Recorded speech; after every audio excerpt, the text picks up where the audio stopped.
First is sponsored by Ram Trucks, built to serve.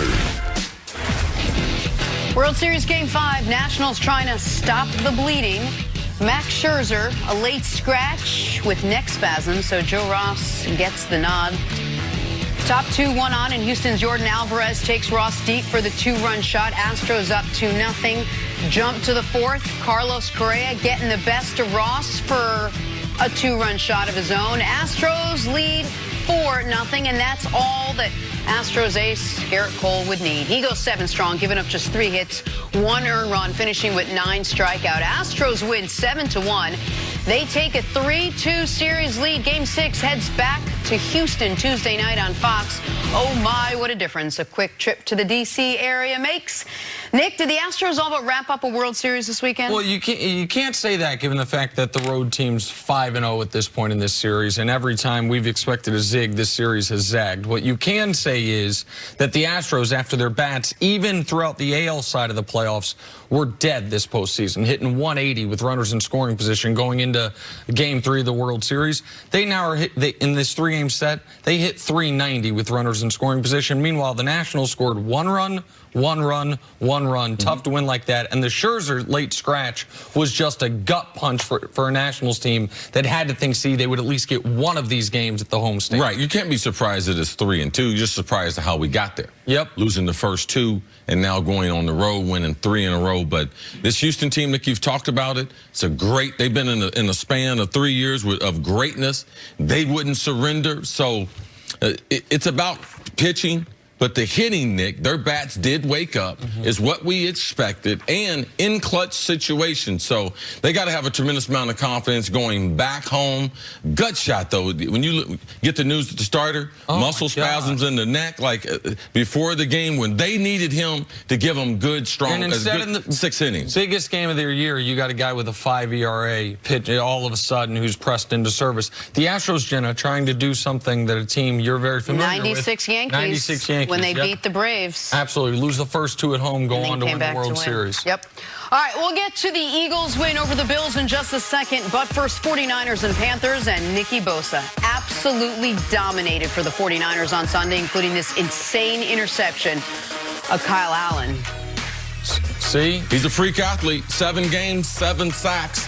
I was telling you about, man, I wish we could have watched him play last year. Got injured at Ohio State after 3 games. But, man, what a monster year he's having. 1 of 5 first-round picks that they have in that front 7, and he is living up to the billing. Defensive Rookie of the Year, sure. He's making a case for Defensive Player of the Year. Bengals and Rams, Auden Tate diving backwards to make a great catch. This was part of the Bengals' attempt at a late flurry. This was on 4th down. They had a number of 4th down conversions late, but it obviously was not enough. The Rams dominated this football game in London. 0-8 Bengals. Oh, they're terrible. They're terrible. Expected. Giants, Lions, and Saquon Barkley manhandling the Detroit Lions. Breaking 2 tackles, throwing another tackler to the ground. If they could get Saquon to play every position, I was just going to say, you think he could play a couple more positions? I mean, they might be in good shape. See, all the shine is coming off old Danny Dimes, and the shine was never on that defense. Nope. He's looking like a penny right now. Rusty one found on the corner. Yep. Absolutely right. 47th and 6th Avenue.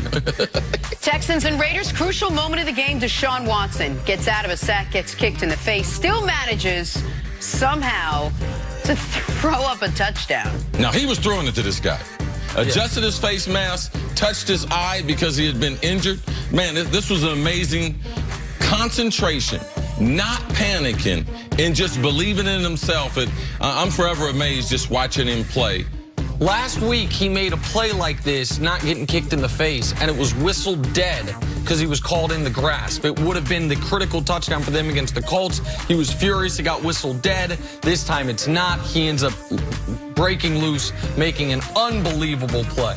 Yeah, they didn't deserve to win this game. No, they did not. He was special. They dealt with injuries. They're both their tackles.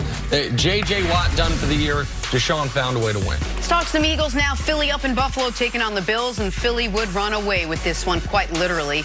The Eagles combined for 218 yards on the ground, the most in the Doug Peterson era. To go along with 3 rushing touchdowns, rookie Miles Sanders and Jordan Howard carried the Eagles to a 31-13 win to end their 2-game losing streak. Eagles at 4-4 now. See, how did the Birds get the win? Well, rushing the football, you talked about in the Doug Peterson era as far as the overall physicality. Doug Peterson, man, he comes from that Andy Reid coaching tree, and they don't coach physicality. They want to throw the football, they want to spread it around, and it's hard to be physical.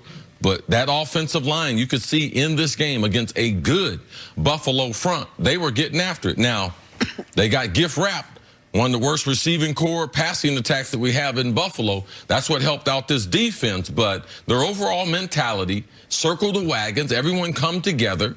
Outside, don't listen to the outside voices. Former teammate criticizes them, saying from the top down there's issues there in Philadelphia. So this was a good team win for them. If they were going to have a season, people say, well, they're still very close to Dallas. Yeah, but every once in a while there's teams that win the division, and it's just a matter of how many days before their season ends. Right, exactly. This was a good football win. Their two best wins this year have been on the road where they had a gut check. And that was on a Thursday night in Green Bay where they ran the ball almost 180 yards rushing. Yesterday's game over 200 yards rushing. There is a theme. So I hope this team can get that. When they run the ball and they're physical, it gives them a chance. They don't have to rely. And with yesterday's weather going around the league, you couldn't rely on throwing the ball down the field. And Doug Peterson said after the game that his offensive linemen wanted him to run the ball every single play, and they didn't quite do that, but they did run it 2 out of every 3 plays. And as you guys both said, it led to the single best rushing day since Doug Peterson's been the head coach. This is an outstanding win for Philadelphia, not just because they got the win, but the margin with which they got the win. This is a Bills team that the Patriots played them up in Buffalo, scored 1 touchdown. Now, they scored 2 touchdowns technically because they had a blocked punt, but the Patriots offense scored 1 touchdown. This was not a game where all of a sudden you're like, well, Kyle Allen threw a pick 6 and they had all, no. Like, now the Bills offense is not good, but the Bills offense, Kyle Allen had the fumble early that set up. Josh Allen, my apologies. Josh Allen had the fumble early that flipped the game a bit when it was 7-3 Buffalo. It all of a sudden became 11-3 Philadelphia shortly after that Josh Allen fumble. But this was the Eagles getting right at midseason and being able to say, okay, we played, if they can convince themselves of this. I don't even know if I believe this. It might just be their secondary is as bad as it was 2 weeks ago. They just played a team that can't pass. However, if they say, hey, we played our worst football of the year already. We had a mini mutiny. We've had all these things going on. In the middle of this crazy and we're stretch. still, we got 4 wins. How many wins Dallas got? Oh, Dallas got 4 wins? Okay, we can find a way to rally it towards the end of the season, but you guys are both 100% correct. It starts and ends yesterday with Miles Sanders and Jordan Howard combining for 170 yards rushing. And yet all week we talked about Carson Wentz and what he was going to do and who's the real leader in the locker room and how he's going to get everybody involved. How do you think Carson Wentz played yesterday? Carson did his job. I mean, but it was easy for him to do his job because the physical presence and how they attacked, how the defense was going to play. Defense created turnovers. I mean, we just criticized the quarterbacks too much. Every team that's not playing up the potential, Cleveland, oh, it's Baker Mayfield. Philadelphia, it's Carson Wentz. Dallas, it's Dak Prescott. All those things can't be true. So let me ask it a different way. Do you feel any differently about the Eagles after what you saw yesterday? No, I don't. I know they're a talented football team. When they're focused, all right, they can play to the level of their talent. But no, I believe they're going to be an average team. They're on paper. They have a lot of players, and players that have some years tenured in this league.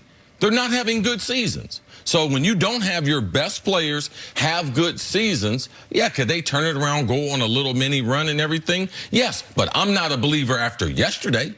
That defense going against Buffalo's offense in a driving rain and everything? No, it was a gut check time, but this was a team people have picked for the Super Bowl. So now all of a sudden, all this mediocre football play, I'm just supposed to forget? No, I'm not. So, no, they're not over the hump in my book. So, but what they did do yesterday was stop the bleeding. What they did do yesterday was after having Minnesota throw all over them, Dallas throw all over them, they played a team that can't throw the ball very well and that has a good defense, and they ran on. Yeah, the elements took them out of there. Besides, Buffalo doesn't have a great passing attack. The elements, you weren't going to be able to throw the ball. So, if they didn't play well in this game, then in a drive. That's kind of my point. See, that's why I said they stopped the bleeding. Is I don't think they get this win over Buffalo and you say, okay, this is the Eagles team that people said was going to be 12-4. They're about to go on some great run. But if they had lost this game, it would be the only reason their season wouldn't be over is because of the division that they're in. And by the way, next week, they play the team in the NFL most similar to Buffalo, Chicago. A team with a good defense, a team that can run the ball a bit, and a team who has enormous issues at quarterback. So they might be able to follow the same script. Now, I don't think they're going to be able to run for 220 yards on Chicago, but they might be able to follow a similar script to try to start the second half of their season a hell of a lot better than the first half of their season started. All right, we got to take a break. Coming up, though, how shocked would you be if the Patriots didn't reach the Super Bowl?